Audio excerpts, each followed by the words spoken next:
سلمہ بن اکوع رضی اللہ تعالیٰ عنہ بیان فرماتے ہیں کہ رسول مکرم صلی اللہ علیہ وسلم کے پاس ایک شخص نے بائیں ہاتھ سے کھایا، بائیں ہاتھ سے وہ کھا رہا تھا۔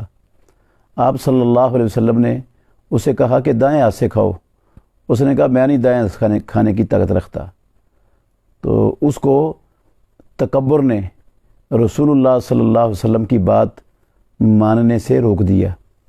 تو رسول اللہ صلی اللہ علیہ وسلم نے کہا لستطعت، اللہ کر کے تو کبھی اس کی طاقت رکھے ہی نہ۔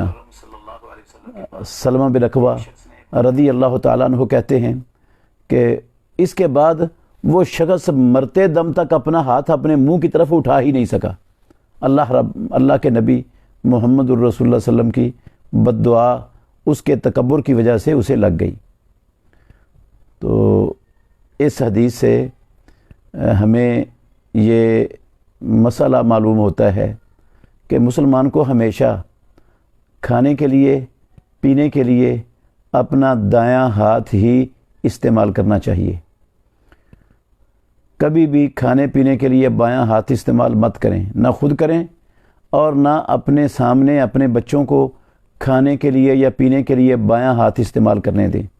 اگر آپ کے سامنے آپ کا معصوم چھوٹا بچہ بھی بائیں ہاتھ سے کھاتا ہے تو اس کی تربیت کرنا، اس کو اسی عمر میں سمجھانا، یہ محمد الرسول اللہ صلی اللہ علیہ وسلم کا اسوہ حسنہ ہے۔